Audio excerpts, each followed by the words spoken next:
Hello everyone, welcome back to Medical Intelligence Anatomy, chapter number 14, the reproductive system. Reproduction ये एक प्रकार की क्रिया होती है। यह क्रिया मेल और फीमेल दोनों के मिलने से पूरी होती है। मेल्स के द्वारा मेल जेनेट्स बनाए जाते हैं और फीमेल के द्वारा फीमेल जेमेट्स बनाए जाते हैं। मेल जेमेट्स को स्पर्म कहा जाता है और फीमेल जेमेट्स को ओवम कहा जाता है। मेल और फीमेल जेनेट्स के मिलने की क्रिया को फर्टिलाइजेशन कहा जाता है। फर्टिलाइजेशन की क्रिया में बहुत से स्पर्म में से एक स्पर्म ओवम में से एक ओवम फ्यूज होता है। फर्टिलाइजेशन की क्रिया फीमेल के यूटेरस की फेलोपियन ट्यूब में होती है और मेल गैमेट्स और फीमेल गैमेट्स के फ्यूज के कारण जाइगोट बनाता है। यह जाइगोट फीमेल के यूटेरस में पहुंचकर यूटेरस की वॉल से चिपक जाता है। यह जाइगोट आगे चलकर एम्ब्रॉय में बदल जाता है और एम्ब्रॉय को कुछ समय के बाद एक पूरा इंडिविजुअल इंसान बनता है। रिप्रोडक्शन इन मेल्स के द्वारा मेल जेमेट्स और स्पर्मेटोजेनिया सेल्स बनाने की विधि स्पर्मेटोजेनेसिस कहते हैं। जन्म के समय स्पर्मेटोजेनिया सेल्स टेस्टिस की सेमीफाइब्रस ट्यूबुलस बेसलमेंट मेम्ब्रेन से जुड़े होते हैं। प्राइमरी जर्म सेल में मिसोसिस के माध्यम से स्पर्मेटोजेनिया सेल्स बनाते हैं। ये स्पर्मेटोजेनेसिस की क्रिया प्यूबर्टी के बाद ओल्ड एज तक होती है। स्पर्मेटोजेनेसिस की क्रिया सेल डिवीज़न की 4 साइकिल के द्वारा होती है। हर एक साइकिल 16 दिन की होती है। इस प्रकार स्पर्मेटोजेनेसिस की पूरी क्रिया 64 दिन में होती है। अगर आपने मियोसिस सेल डिवीज़न पढ़ा होगा तो उसमें आपको पूरी डिटेल मिल जाएगी कि कैसे प्रोडक्शन होता है। मियोसिस आप पढ़ लीजिए टॉपिक, उसमें आपको मिल जाएगी इसके बारे में डिटेल कि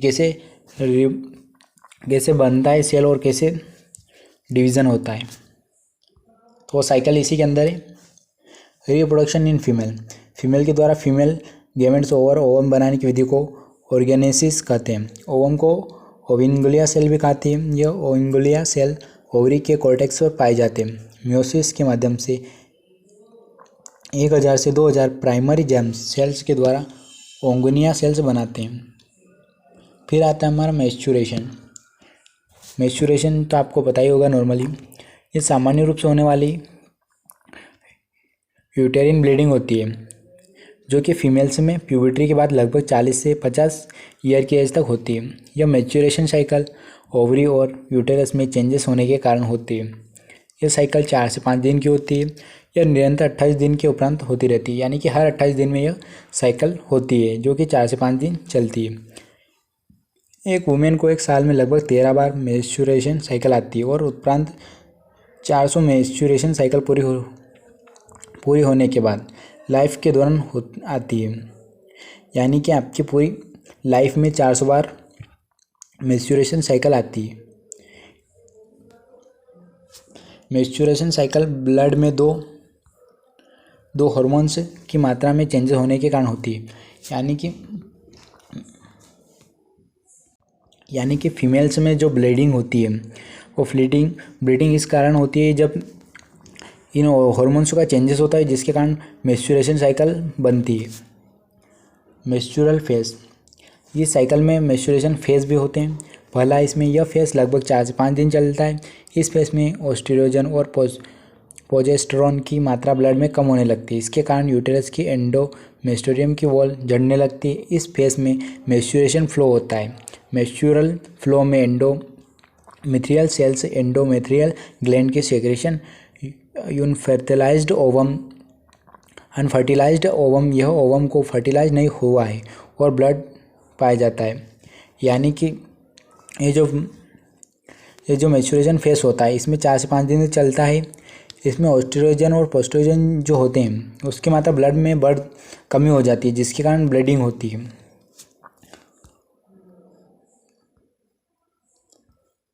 सेकेंड है प्रोलिफरेटिव फेज। इस फेज में ब्लड में एस्ट्रोजन की मात्रा ज़्यादा होने के कारण एंडोमेट्रियल वॉल के सेल बहुत ज़्यादा डिवाइड करने लगते हैं, जिसके कारण एंडोमेट्रियल वॉल मोटी होने लगती है और एंडोमेट्रियल वॉल में बहुत अधिक मात्रा में ब्लड सप्लाई होने लगती है। यह फेज ओवुलेशन के बाद बंद होने लगता है। मैच्योरेशन साइकिल के 1 हफ्ते पहले और 1 हफ्ते के बाद पीरियड को सेफ पीरियड कहा जाता है क्योंकि इस समय के दौरान फीमेल्स के ओवम नहीं बनाया जाता है, जिसके कारण फर्टिलाइजेशन क्रिया पूरी नहीं हो पाती। यानी कि जब मेंस्ट्रुएशन साइकिल चलती है, यानी कि जब पीरियड्स आते हैं तब फीमेल्स के ओवम नहीं बनते हैं। फिर आता है हमारा मोनोफेज। यह लगभग 40 से 45 की एज में होता है। मोनोफ्यूज का मतलब होता है मेंस्ट्रुअल साइकिल का रुक जाना। मोनोफ्यूज के बाद फीमेल में मेंस्ट्रुएशन साइकिल की क्रिया बंद हो जाती है। मोनोफ्यूज के बाद फीमेल की रिप्रोडक्शन की करने की क्षमता लगभग खत्म हो जाती है। मोनोफ्यूज के उपरांत ब्रेस्ट सिकुड़ने लगते हैं, स्किन पतली होने लगती है, स्वेटिंग और बॉडी गर्म होने लगती है। यानी इसे 40 से 45 की एज में मेंस्ट्रुएशन साइकिल बंद हो जाती है। फिर आता है हमारा मेल रिप्रोडक्शन सिस्टम। मेल में निम्नलिखित रिप्रोडक्शन ऑर्गन पाए जाते हैं। पहला है 2 टेस्टिस होते हैं, सेकेंड में एक स्क्रोटम होता है, थर्ड में 2 सेमिनल वेसल्स होते हैं, फोर्थ में एक एपिडाइसिस होते हैं, फिफ्थ में 2 वेस डिफरेंस होते हैं, सिक्स में 1 पेनिस होता है।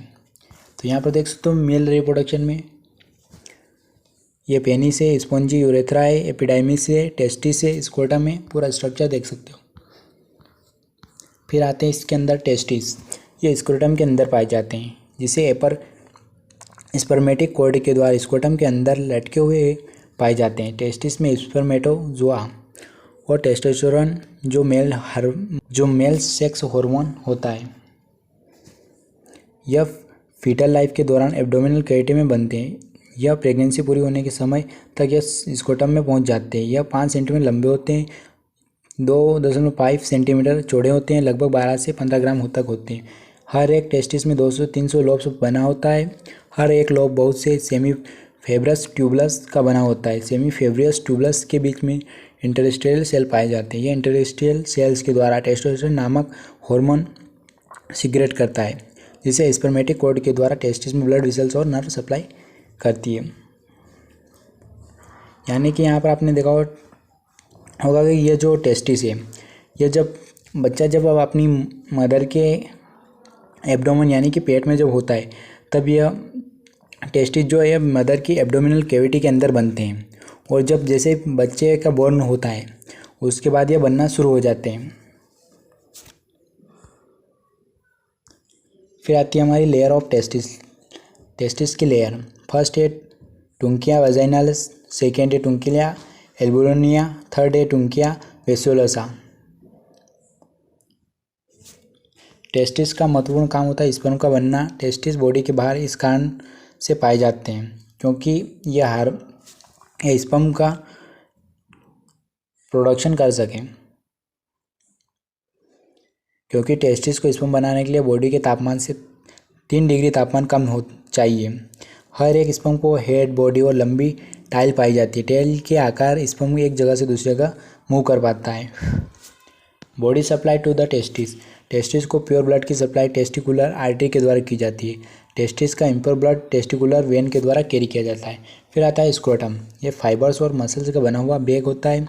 स्क्रोटम के 2 भागों में पाया जाता है। स्क्रोटम के हर एक भाग में एक टेस्टिस, एक एपिडाइमिस और एक स्पर्मेटिक कॉर्ड पाया जाता है। यह सिम्पेसिस प्यूबिस के नीचे पाया जाता है। फिर आती है हमारी सेमिनल वेसिकल्स। यह ब्लैडर के पीछे पाए जाते हैं। यह ब्लैडर और रेक्टम के बीच में पाया जाता है। यह वेसेलस एक पतली ट्यूब के आकार के होते हैं। यह फ्लूइड सीक्रेट करने का काम करते हैं। यह फ्लूइड स्पर्म को मिक्स करता है और यह फ्लूइड स्पर्म को फीमेल रिप्रोडक्टिव ट्रैक्ट में पोषण प्रदान करने का काम करता है। इस फ्लूइड को सेमिनल फ्लूइड के नाम से जाना जाता है। यानी सेमिनल वेसल्स जो होते हैं, ये स्पर्म जो होते हैं, स्पर्म का प्रोडक्शन यानी कि स्पर्म का निर्माण करने में काफ़ी हेल्प करते हैं। यह एक प्रकार का फ्लूइड होता है जो कि स्पर्म को बनाने में महत्वपूर्ण कार्य अदा करता है। फिर आती है हमारी एपिडाइमिस। ये एक पतली ट्यूब के आकार का होता है। यह टेस्टिस के पीछे पाया जाता है। यह स्पर्म को टेस्टिस में एक वेस डिफेंस तक पहुंचाने का काम करता है। देख सकते हो स्ट्रक्चर में यहाँ पर होता है कुछ इस प्रकार का। फिर आती है हमारी प्रोस्टेट ग्लैंड। यह ब्लैडर के नीचे पाया जाता है। यह ग्लैंड का आकार का लगभग अखरोट के आकार का होता है। यह ग्लैंड 8 ग्राम का होता है। प्रोस्टेट ग्लैंड के बारे में आपने सुना ही होगा, जिससे प्रोस्टेट कैंसर भी होता है।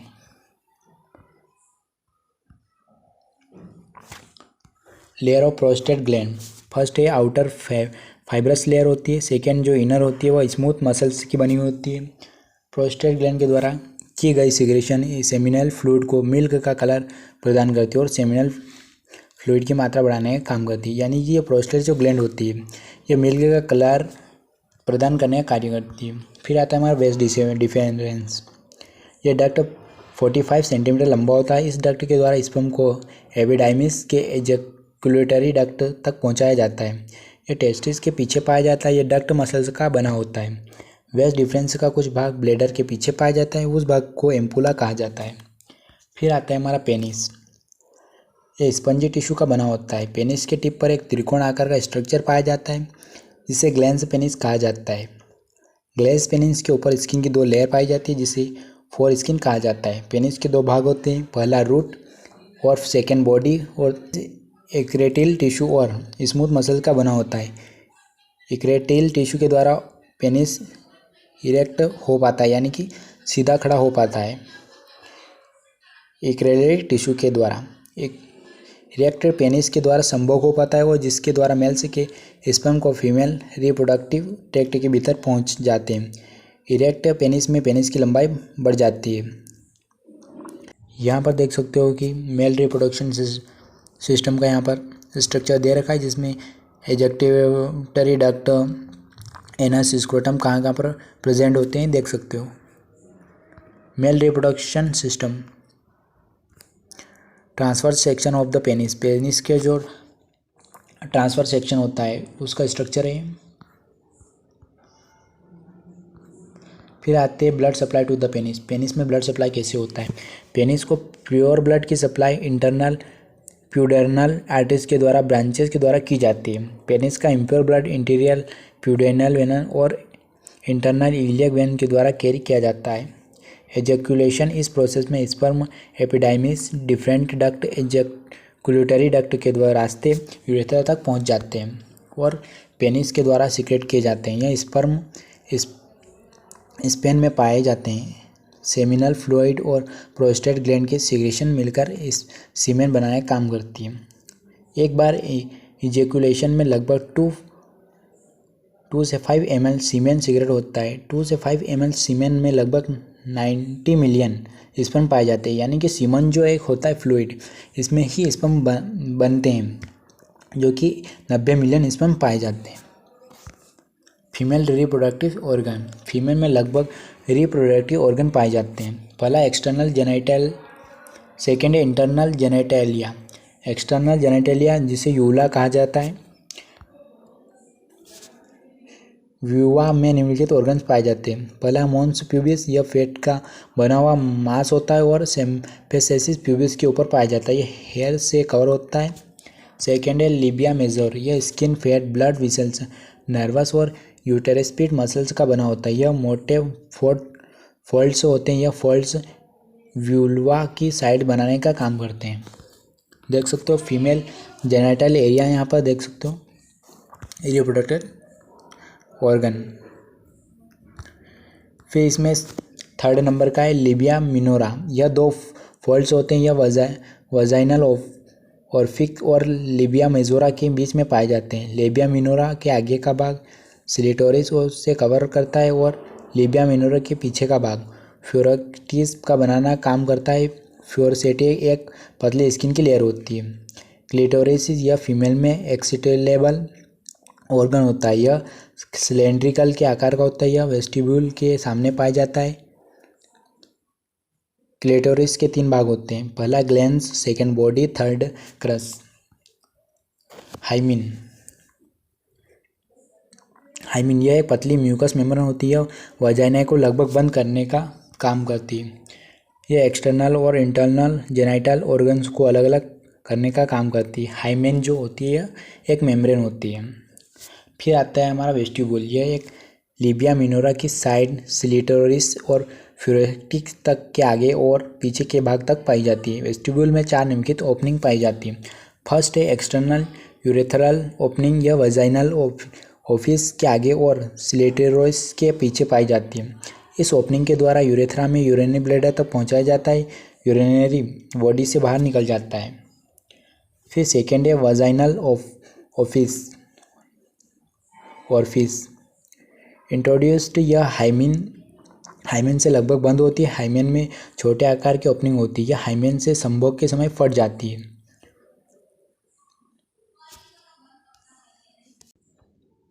यानी कि हाइमेन की जो मेम्ब्रेन होती है जब सेक्स के समय फट जाती है। फिर आता है हमारा थर्ड, वेस्टिबुलर ग्लैंड्स। इसे बैर्थोलोनी ग्लैंड्स भी कहा जाता है। यह दोनों ग्लैंड्स वेजाइनल ऑर्फिक के दोनों साइड में पाई जाती है। यह म्यूकस सीक्रेट करने का काम करती है। यह म्यूकस व्यूला को मॉइस्ट करने का काम करती है। फिर आता है blood supply to the uvula.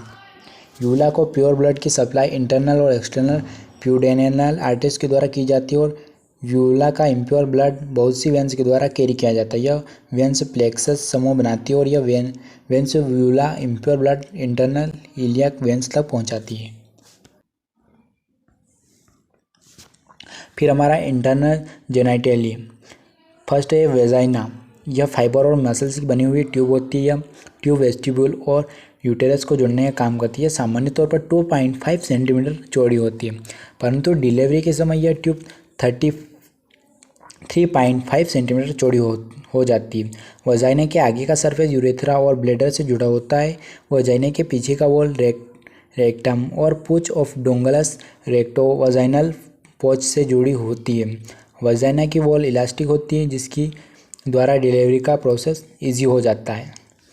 यानी कि वजाइना जो होता है यह सामान्य तौर पर 2.5 सेंटीमीटर चौड़ा होता है। जब प्रेगनेंसी होती है तब 3.5 सेंटीमीटर चौड़ी हो जाती है। फिर सामान्य होने पर 2.5 सेंटीमीटर हो जाती है।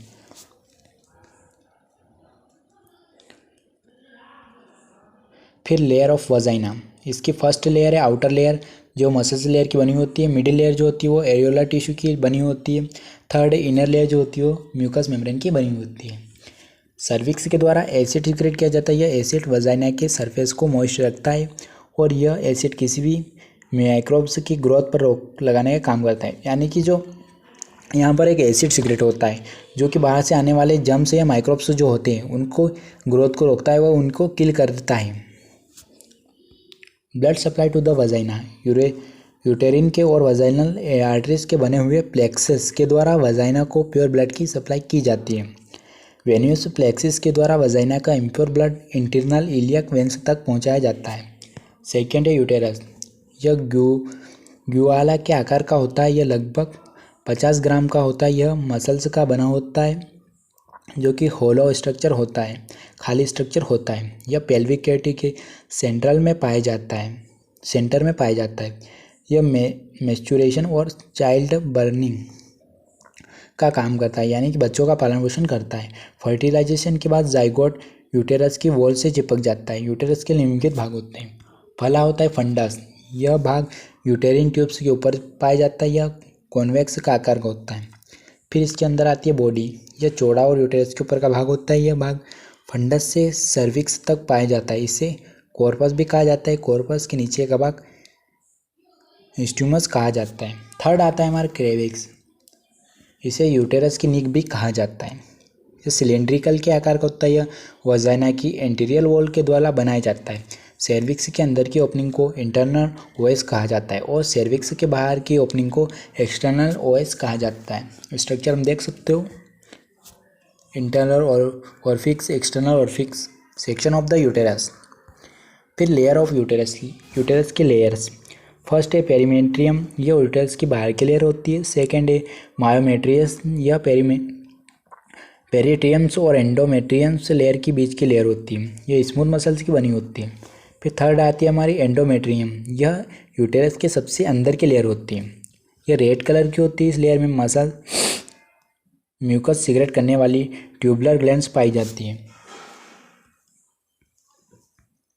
Blood supply to the uterus, यानी कि ब्लड सप्लाई कैसे होता है यूटेरस में। यूटेरस को प्योर ब्लड की सप्लाई यूटेरिन आर्टरीज और इंटरनल इलियक आर्टरीज के द्वारा की जाती है। यूटेरस का इम्प्योर ब्लड बहुत सी वेंस के द्वारा इंटरनल इलियक वेंस तक पहुंचाया जाता है। फीमेल रिप्रोडक्टिव सिस्टम का structure. Function of the uterus.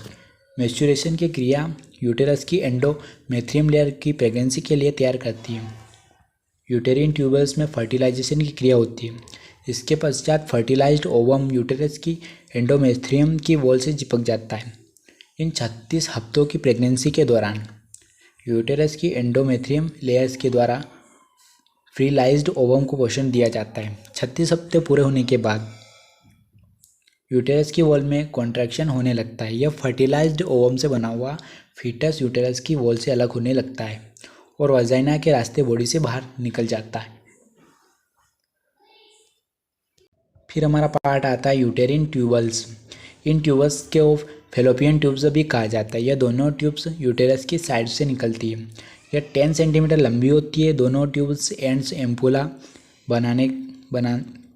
बनाते हैं, जिसे एम्पुला का आखिरी भाग आगे चलकर फिंगर्स के आकार का स्ट्रक्चर बनाता है, जिसे फिम्ब्रेस कहा जाता है। यह ट्यूब्स पेरिटोनियम में जाकर खुलती है।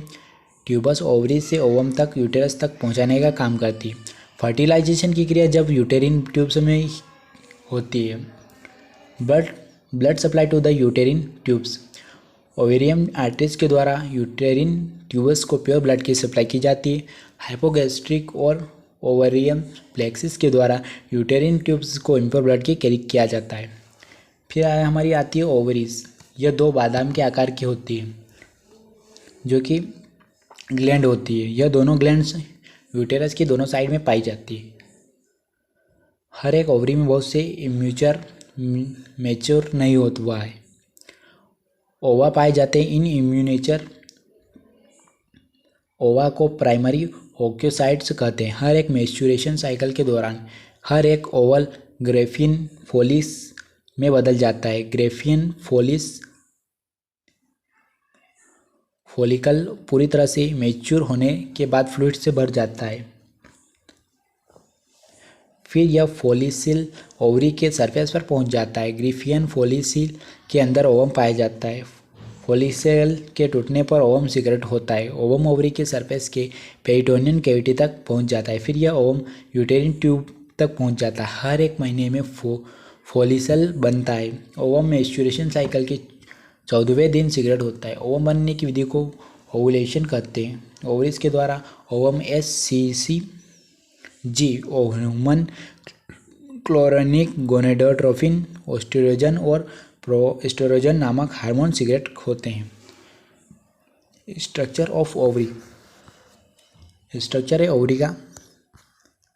Blood supply to the ovaries. Ovaries arteries के द्वारा ओवरीज को प्योर ब्लड की सप्लाई की जाती है।